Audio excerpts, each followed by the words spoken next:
ES6 के अंदर हमें प्रॉमिस कॉन्सेप्ट इंट्रोड्यूस किया गया। प्रॉमिस कॉन्सेप्ट जो है असिंक्रोनस कोड को मैनेज करने के लिए आया।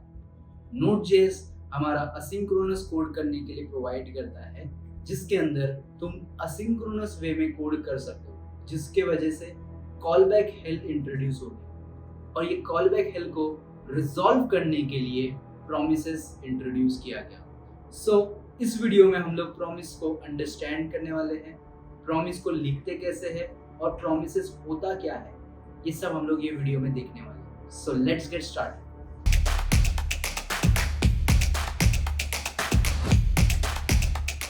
स्वागत है दोस्तों आप सबका कोडक्राफ्ट विद मुनाफ के इस नए वीडियो में, जिसमें हम लोग देखने वाले हैं प्रॉमिसेस।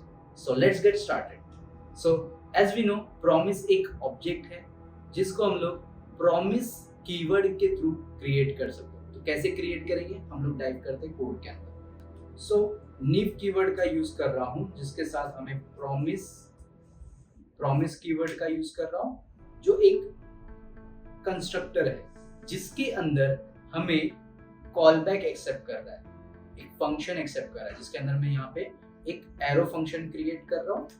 और वो कॉलबैक के अंदर जिसको भी एरो फंक्शन कॉलबैक ये आइडिया नहीं है, हम लोग ने ऑलरेडी एरो फंक्शन के ऊपर एक वीडियो बनाए हुए हैं, जिसको जाकर तुम लोग रेफर कर सकते हो। ये कॉलबैक के अंदर कॉलबैक एक बेसिकली एक एनोनिमस फंक्शन है जो प्रॉमिस रन करेगा। ओके, इसके अंदर वो दो पैरामीटर प्रोवाइड करेगा, रिजॉल्व एंड रिजेक्ट। नाउ हम यहाँ पे प्रॉमिस समझते हैं। हमने सिंटैक्स तो देख लिया कि ऐसा हम लोग कुछ प्रॉमिस क्रिएट करते हैं, but what is promise? Promise just like Hindi में हम लोग बोलते हैं वादा, जस्ट लाइक दैट प्रॉमिस। वादे में होगा क्या, या तो वादा रखा जाएगा या तो वादा तोड़ दिया जाएगा। जस्ट लाइक दैट प्रॉमिस जो है, यहाँ पे ऑब्जेक्ट जो है, इसमें तुम या तो प्रॉमिस को रिजॉल्व करोगे या तो रिजेक्ट करोगे। तुम्हारे कोड में कहीं पे भी ऐसा कुछ है कि ये कोड रन हुआ, that means it is resolve. ये कोड रन नहीं हुआ, कुछ भी इश्यूज है, या फिर तुम्हारा प्रॉमिस बेसिकली एक ट्रांजैक्शन है, तुमने बोला हुआ है कि ये ट्रांजैक्शन जो है कंप्लीट हुआ, it means we have completed this promise. If it is not completed then it is rejected. तो यहाँ पे क्या होगा कि हमारा प्रॉमिस या तो रिजॉल्व होगा, या तो ट्रांजैक्शन कंप्लीट होगा, या तो वो रिजेक्ट कर देगा, मतलब यहाँ पे हमारा ट्रांजैक्शन नहीं हुआ। ओके, तो इसलिए हमें ये दो पैरामीटर्स मिलते हैं, resolve and reject in this function. और ये एरो फंक्शन, ये कॉलबैक के अंदर हमको जो भी कोड लिखना है हम लोग लिख सकते हैं। जैसे कि मैं यहाँ पे लिख रहा हूँ let a equal to 0, okay, और मैं यहाँ पे कंडीशन लगा रहा हूँ a is greater than 0 etcetera. कुछ भी लॉजिक लिख सकते हैं, ट्रांजैक्शन का कुछ भी लॉजिक लिख सकते हैं। ओके, और अगर a 0 से बड़ा है तो हम लोग यहाँ पे ना रिजॉल्व कॉल करते हैं कि प्रॉमिस रिजॉल्व करके, ओके, प्रॉमिस रिजॉल्व। और एल्स हम लोग यहाँ पे कर देंगे प्रॉमिस इज रिजेक्टेड, इसके अंदर हम लोग भेज देंगे promise rejected. So this is just for a syntax, मैंने तुमको बेसिक अंडरस्टैंडिंग देने के लिए कि प्रॉमिस कैसे बनता है वो बताया हुआ है। यहाँ पे हम लोग ने क्या किया है, प्रॉमिस बनाया है, जिसके अंदर एक a बोल के वेरिएबल है, जिसके थ्रू में ये सब चीजें बना। हम लोग ने यहाँ पे एक प्रॉमिस क्रिएट किया हुआ है, जिसके अंदर हम लोग कुछ रिजॉल्व कर रहे हैं, कुछ रिजेक्ट कर रहे हैं। अभी हमें इसको रन करने के लिए प्रॉमिस को कॉल करना पड़ेगा। तो सिंपली मुझे प्रॉमिस लिखना है, जिसके अंदर मेरा प्रॉमिस स्टोर्ड है, वो वेरिएबल का नाम। मैं इसको कुछ भी दे सकता हूँ, जरूरी नहीं कि प्रॉमिस ही लिखना है। ओके, इसके अलावा अब हम लोग ने जो फंक्शन बनाया था, ये जो कॉलबैक बनाया था, ओके, हम लोग का ये जो कोड था काइंड ऑफ समझ लो कि असिंक्रोनस है। हम लोग को करना क्या था कि ये कोड रन होने के बाद ये चीज परफॉर्म होनी चाहिए।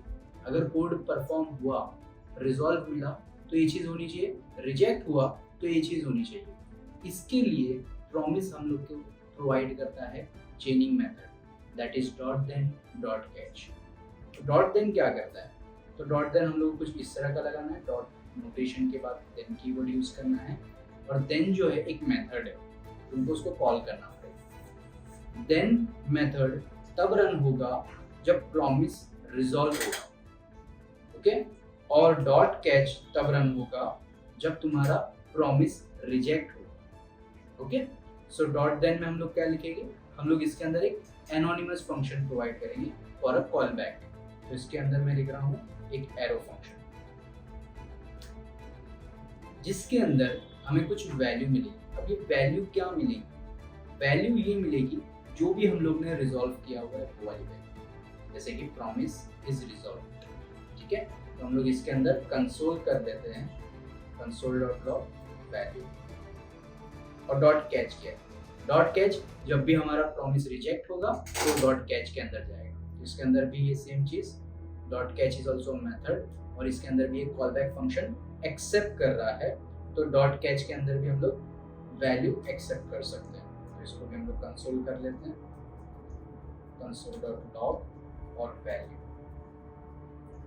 और अब हमारे कोड को रन करके देखते हैं कि हमारे को कौन सी वैल्यू मिलती है, प्रॉमिस रिजॉल्व मिलती है या फिर प्रॉमिस रिजेक्टेड मिलती है। तो यहाँ पे स्टॉप करके आप गेस कर सकते हो कि प्रॉमिस रिजॉल्व मिलेगी या फिर प्रॉमिस रिजेक्टेड मिलेगी।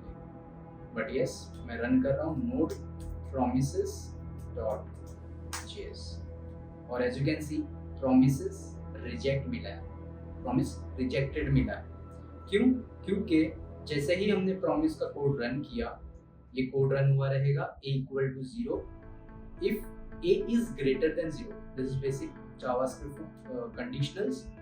a 0 से बड़ा नहीं था इसलिए रिजॉल्व मेथड कॉल नहीं हुआ, हमारा प्रॉमिस रिजॉल्व नहीं हुआ, एल्स प्रॉमिस जो हमारा हुआ है रिजेक्ट हो गया। तो जैसे ही हमारा प्रॉमिस रिजेक्ट हुआ, उसने डॉट देन मेथड के जगह पे डॉट कैच मेथड को कॉल कर दिया, जिसके अंदर हमारा प्रॉमिस रिजेक्टेड जो है वो प्रिंट हो गया। सेम अगर मैं इसकी वैल्यू 0 से बढ़ा दूं, सेव कर दूं, वापस से रन कर दूं, अब हमारे को मिल रहा है promise resolve. So as you can see हम लोग यहाँ पे प्रॉमिस के अंदर हमारे असिंक्रोनस टास्क करवा सकते हैं, जिसके थ्रू अगर हमको असिंक्रोनस टास्क होने के बाद हमें कुछ परफॉर्म करवाना है तो हम लोग डॉट देन डॉट कैच ये चेनिंग मेथड का हम लोग यूज कर सकते हैं। और प्रॉमिसेस क्या है, प्रॉमिसेस दैट ऑब्जेक्ट जो या तो रिजॉल्व करेगा या तो रिजेक्ट करेगा। आज की वीडियो में इतना ही। वीडियो अच्छा लगा है